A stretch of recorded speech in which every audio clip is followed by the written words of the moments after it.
These last few years have made us question everything. Our relationships, our jobs, what constitutes an office, and who we are. In a world filled with chaos, confusion, and uncertainty, it's time for some clarity. It's time to start understanding one another. It's time to start understanding ourselves. We envision a world where everyone knows their why. But even more, we envision a world where everyone knows their YOS. Their why, their how, and their what. The operating system that drives you, that lets the world know where you stand, what your unique gift is, and most importantly, who you are. YOS. Are you ready?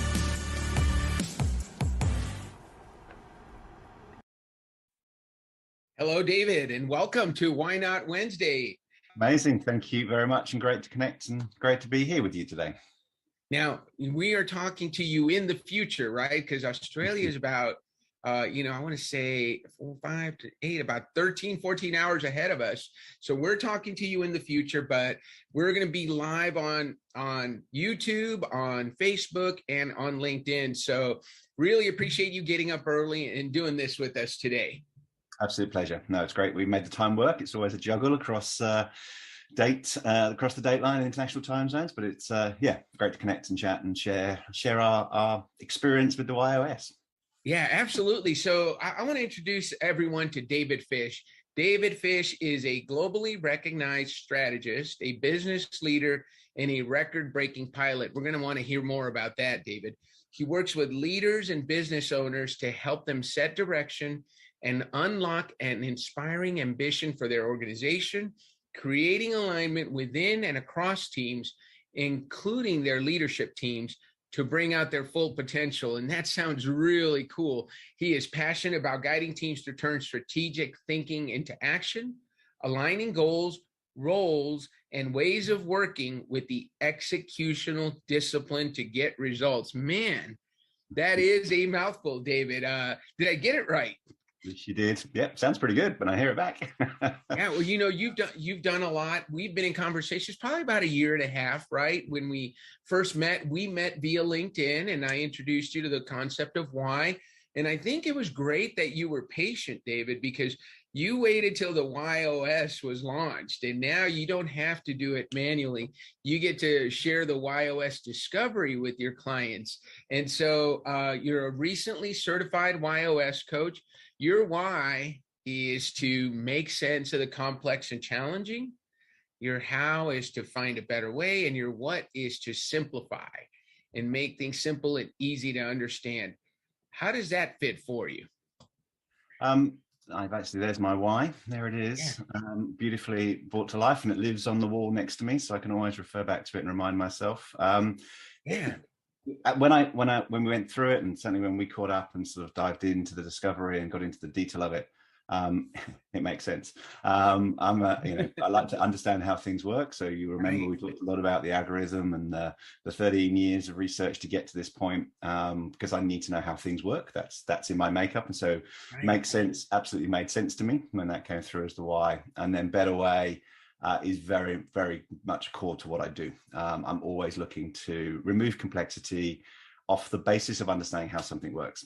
If there's 30 steps, can we make it 10? But knowing why those 30 steps exist rather than just going, gee, that looks complicated, let's make it simpler. And I do believe that when we make things simpler, they're easier for people to use. I used to have this belief that complexity was good.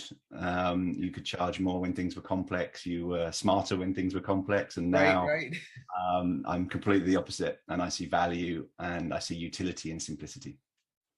You know what? I love that you brought that up, because simplify is a rare why. So it's one of the 9 whys. So we've got make sense, better way. and simplify your top three. Simplify is one of the bottom three in terms of most common, but what I find is such a great superpower because, like you said, a lot of people think the more complex, the better, the more you can charge. And literally, I have one of our coaches, Lisa Schermerhorn, if she's listening, will chime in. She had a client in Europe that she was working with, and he was working with engineers. And he thought that his stuff was too simple. And he didn't feel like he could charge as much if he made it more complicated. But what he found is that the reason they came to him is he could take their complicated stuff and make it simple and easy for their end users to understand. And once he came to that realization, he actually doubled his fees because he realized what a gift that was. So what people can count on from you are simple solutions. So you make sense of things that are complex and challenging. You by finding a better way to do them and sharing it with your clients, but you ultimately deliver simple solutions. Had you heard that before? No. Well, actually, no, that's not true. Yes. So where I was getting traction with clients and where people were saying, wow, that's a much better way of doing things. That's a simpler, Right. those words resonated once we'd done the discovery and then I was able to reflect back and go, actually, you know what, that has been played back to me. People have said, what the way you framed that is such a simpler way to do that than the way we've been doing it. Or we can adopt that now because we can see there's three simple steps. And I do believe in the magic of three. And I do believe if you can get everything on a triangle, that's a good discipline. And every page is another good discipline, and just screw up the second page and throw it in the bin. Because whatever's on the second page, no one's going to get to. So if that for me is a simplified discipline in terms of a delivery mentality of 3 points of a triangle, and what goes on the second page goes in the bin. It had been played back to me. And so I think, and I see this with clients now when I use the why discovery and we have a conversation in teams and with leadership teams, you get that light bulb moment of, yeah, I have heard that before. And now that makes sense to me. And it goes back to making sense, right? So you're solving the problem, by finding a better way and ultimately delivering it in a simple way. Really cool how that has come to work out for you. So David, tell us about this record-breaking pilot. Tell us about that, because I know that's an interesting part of your history. Yeah, so we'll go right back. So I've been into aviation and flying since a kid. So I was the kid that made the little Airfix planes, then the model remote control planes, and then eventually got, at 15, started to learn to fly, got into real planes. I got my aeroplane license before I got my driving license. And I might have been slightly arrogant and took my aeroplane license to the driving test as a form of identification, which kind of worked, kind of didn't. Got through that. And then I got into hot air balloons. Then I had to skydive, and then I've grown up in the advertising, media marketing world, and so I started to blend my ability to fly hot air balloons and skydive with working with clients who wanted to make brands famous. And so we did the world's highest bungee jump. We dropped 16 skydivers from a hot air balloon to break a world record. We flew a car to launch a car for Citroen. We flew a bed for a promotion for Polaroid in Europe. And so we did the world's highest pillow fight, the world's first flying car, the world's highest bungee jump. And so we just started to blend these skills and amazingly fantastic opportunities together to make brands famous. And so I had an absolute ball. I've flown in 21 countries, 1,200 skydives, 24 hours in free fall. And a lot of that now comes into my work. I love the discipline and the structure of aviation, commercial aviation. I've been a chief pilot of a passenger company. And so I've learned the discipline and rigor that often we miss in business, or we shy away from. And it kind of goes against simplified to an extent, because aviation is not simple at all. When you strip down and go through the regulations and understand what sits behind them, which makes sense. I am the person that reads the air law book and understands the regulations. Then you can actually find a better way to interpret that. And then you can simplify how you apply that when you're in the cockpit and you need to make decisions. And again, that discipline that I've learned in aviation, even though I've had a huge amount of fun and I've done some what people would consider out there and extreme things, there's a huge amount of learning and discipline that comes out of that now that will make it through into a workshop that I run. Yeah. So how do you apply that to your coaching? You mentioned a little bit of, how much complexity there is to it and how you're able to make things simple. So how does that play into the work that you do with your clients?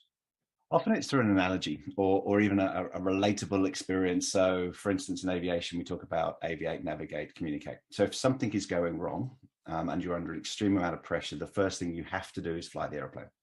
Right. Knowing where you are on a map isn't that helpful if the airplane is spinning out of control and heading towards the ground. All you know is the point on the map that you're going to hit. It's not actually that useful in survival at that moment in time. Right. And so if I've got a leader who's in the same situation, they're in a crisis, they're spinning out of control, and they're worrying about communicating or navigating, we can go back to, hang on, what do you need to do? You need to fly the business. Who is in control of business? What are the 2 or 3 decisions that you need to make right now to keep the business in the air? And when you can relate that analogy, you can take them out of their current situation where they're super close and super in the detail and just elevate up into a different conversation. It changes the perspective and it rewires the brain to think about that problem. Most of the leaders I work with are incredible problem solvers, but sometimes they're too close to the problem. And so a little reframe using an aviation analogy, which is it's a true metaphor. It's a relatable piece of experience that I have that can trigger the brain just to then get into problem solving. And we go from catastrophe to, if I do this and this, we'll be okay for the next couple of weeks. Okay, let's do that. So that's a simple example, I guess, of how an aviation analogy and experience will make it through into some of my coaching conversations.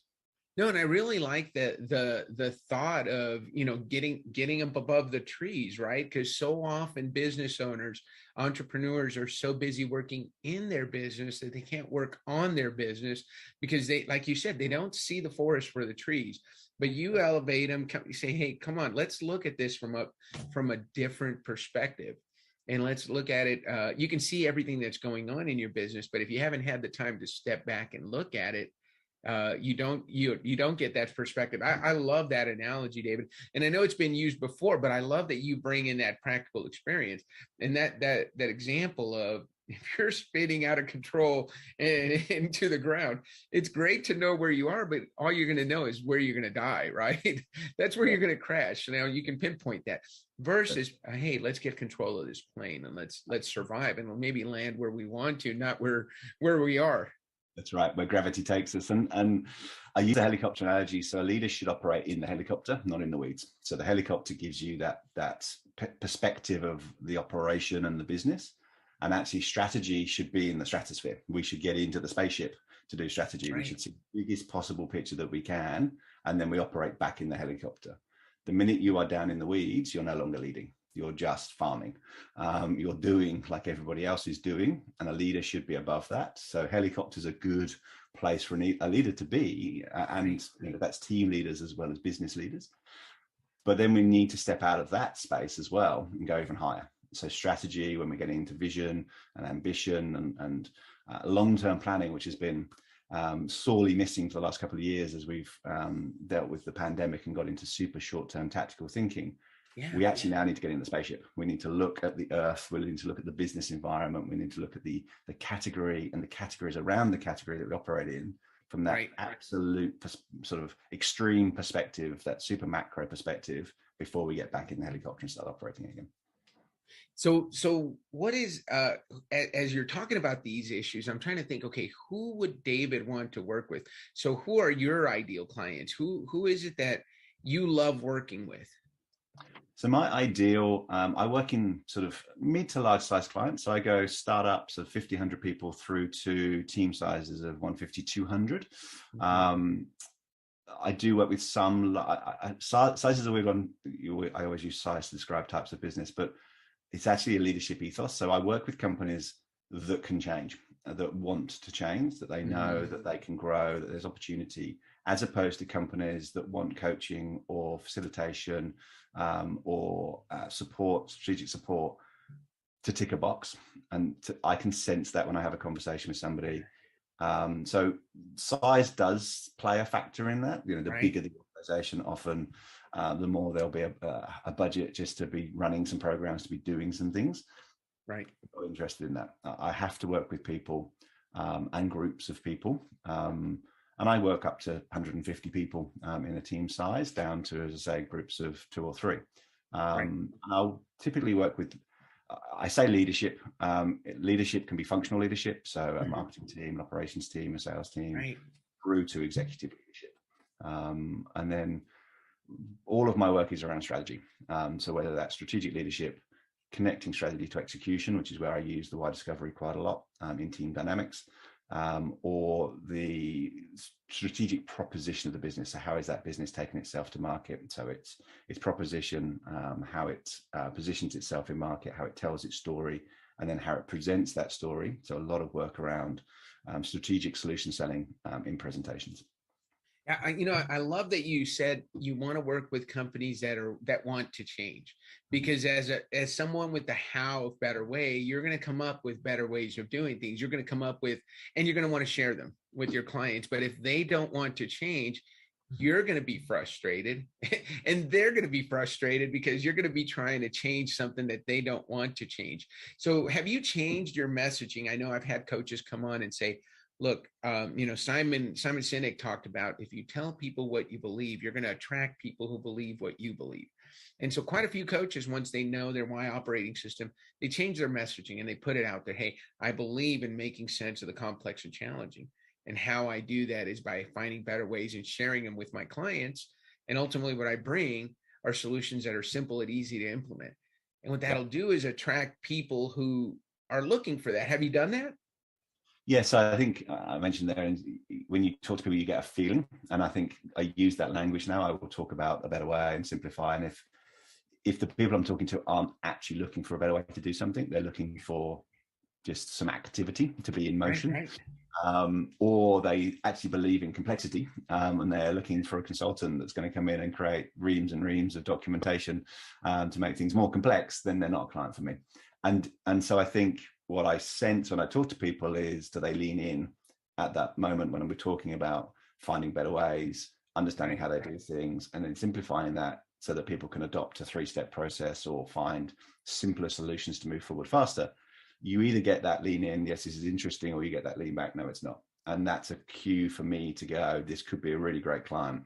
We could do some amazing work and genuinely see the people in the business move forward and change.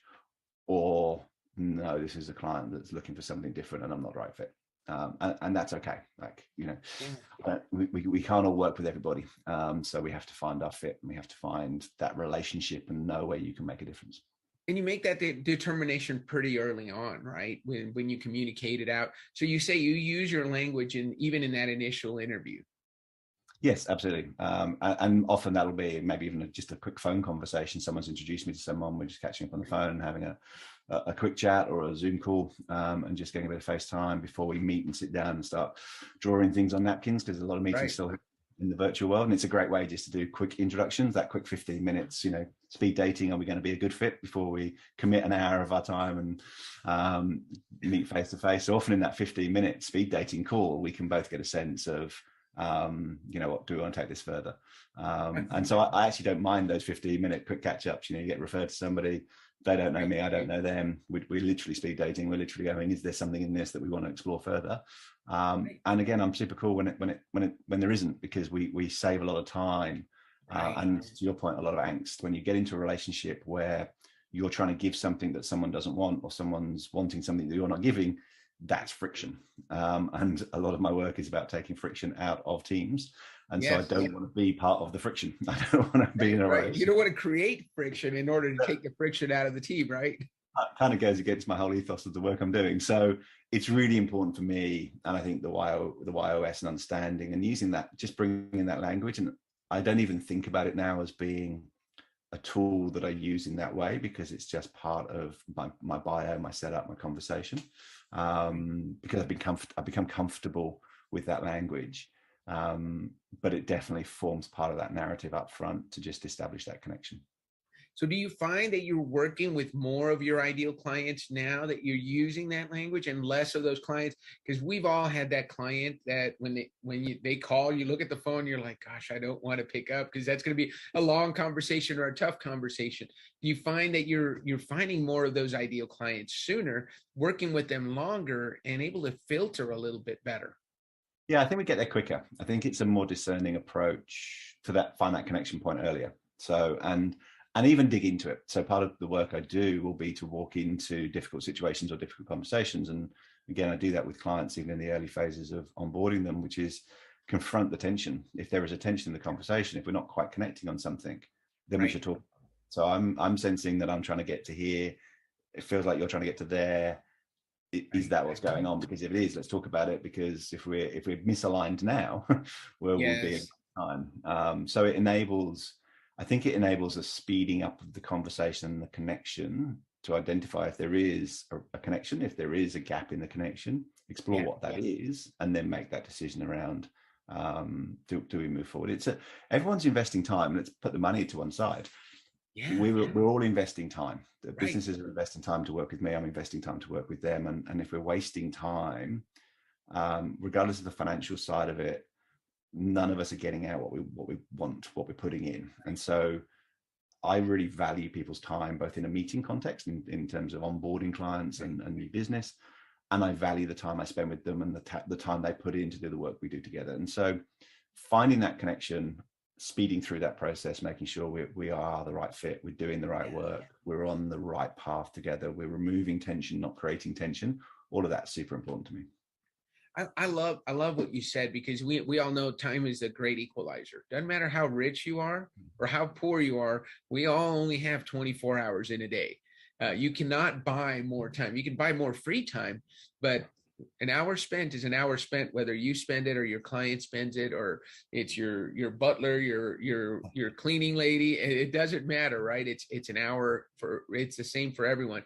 That's a great analogy, David. What's the work you love to do? Oh, that's a great question. I still love being on my feet. So facilitation, I had a sales conference a couple of weeks ago with 80 people, and we were doing connection. So storytelling, so discovering their personal stories through a nice playful exercise, creative exercise they've got. They build a life storyboard and they share that with authenticity and vulnerability to build a connection that builds trust. And it's such a powerful exercise. And I love that kind of work. I love seeing large groups of people discovering things about themselves or sharing things and connecting. So that's a big team exercise, but I get a lot of energy back from that. At the same time, I love the work I do. Most of the work that I think is the greatest reward for me is when it's with teams, so groups of people, and you can start to see those connections and relationships change. And ultimately work where I can see the impact, when the light bulb moments are going off, even when we're doing why work around the dynamics of a team, and a team's dysfunctional, but they don't know why they're dysfunctional. They get on, that they're good people, they like each other, but they don't work well together, and they're tripping over each other, and there's complexity and confusion in the way that they work, and double handling, and all of those things are coming up, and they don't know why that's happening and what to do about it. And when you start to unpack the dynamics of the team and how people work and what motivates them, what drives them, you see these little light bulb moments. So every time I say that really annoys you. Yeah, it does. And every time you do this, that really annoys me. Yeah, I can see that. But they don't understand what it is that's driving that. And so I love those light bulb moments when you're working with teams and you're basically solving problems or helping them solve problems. I work in the facilitation space, not the consulting space. So I don't do the work.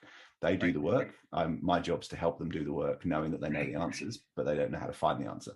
And so I just love those light bulb moments, whether it's with a group like the other day with 80 people, where there's lots of light bulb moments, lots of amazing connection and stories being told. And that people are making lasting connections, not just in the workplace, but beyond.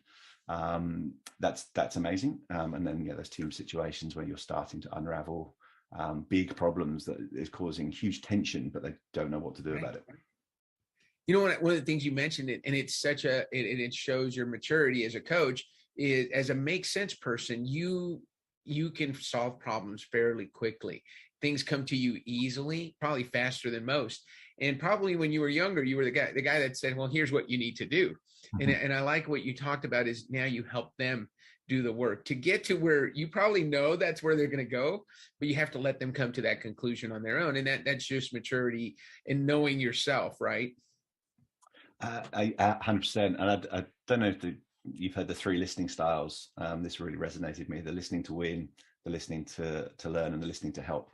Yes. And I was a listening to win, then I became a listening to help. So a coach often will be a listening to help. You're hearing something, you know the answer, and you want to dive in and start solving. Listening to win is where politicians play. They're listening for the flaw in your argument to jump in and sell their story and their thing. And listening to learn is where you sit back and you let the conversation unfold, and you're probably the last person to speak if you speak at all. And you're just prompting with questions to get things out and understand. And it's kind of back to make sense. You're just teasing more and more information out to understand and understand and understand. And when I've learned that and got practiced in listening to learn and being the last person to make a comment and to let the conversation go and to use the power of the pause, then the magic happens. In listening to help, you're a coach that's too quick to answer, and in listening to win, you shouldn't be in coaching. That is very much where you think you've already got the answer and you're not listening at all. And so I love those listening styles, and I use them when I'm running workshops and retreats with leaders, just to get people to think differently. And you can, once you've explained them, you can say to somebody, yeah, this is great, but you're listening to win right now. And you've not I can't wait to share that. So listening to win, listening to learn, and listening to help. So there are the three different styles, and you probably need them at a certain time. But it sounds like for a coach, you really need to be listening to help. Listening to help and then listening to learn. Listening to learn is the third. So it's win, help, learn. And learn is where you're sitting back, letting things come out. And often in that process, you're learning as much as the person that's speaking is learning. They're hearing themselves, they're saying it out loud for the first time, someone else is hearing it. And the solution is becoming apparent through the conversation, as opposed to listening to help where you're giving them the solution. Love that. Well, all right. Last question, because we're almost out of time. This has been so good, David. Tell me about your biggest why not moment. A moment when you said why not to something and you're so glad that you did. So I think I say this a lot. We talked about time. I believe in living in the moment. So often with a sharp intake of breath, I will jump in. I have been I'm a strategist, so I've been an overanalyzer in the past, but some of my biggest achievements have come from that idea of why not. So that is the world records and doing crazy stunts, and just going, why can't we break that? Why not give that a go? Why not put that proposal on the table to that client and see what they say? As well as moving into new industries, taking on different clients. So yeah, and there's an interesting parallel with this. So again, this is part of my things that make sense. When you fly aerobatic aircraft, you find out that the best possible performance is right at the edge of the flight envelope. It's just before the aircraft stops flying. That's where the best performance is. And we live our life in our comfort zone in our normal lives, not at the edge. And so why not, for me, takes you to the edge. It takes you into that place where you're uncomfortable, and you might be 5 or 10% at the very, very tipping point of your performance, or you might go over it. And when you find the edge, then you know where the edge is. And that's the thing I learned in aerobatics, was you fly the aircraft to the edge of the envelope and then past it, so you know where the absolute best performance is. And so I think that question, why not have a go, do it right now, on a Wednesday, just why not, works for me in pushing you out of your comfort zone and taking you incrementally closer to where the edge of your performance, which is the peak of your performance, might be. Oh man, and we've all seen the t-shirt, if you're not living on the edge, you're taking up too much space. That is exactly what you're talking about. And I love that you're taking the analogies from your aviation career and using them in business. So don't be afraid to go out on that edge and push past that edge, because then now you know where the limits are. And now you can come back and live nearer to the limits than those that fly in the comfort zone. Your commercial pilots are flying in that comfort zone because they've got responsibility for 130 lives in the back.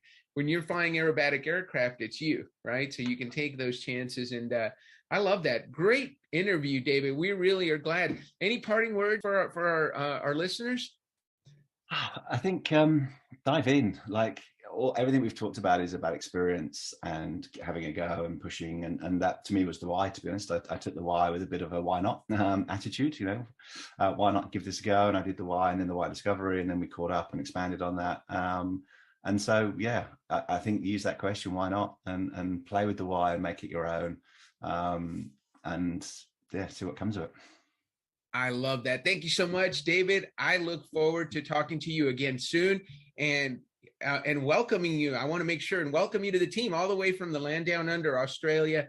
Welcome to the Y Institute. Welcome to Y Society, and hello to Y Nation. Thanks, David. Thank you.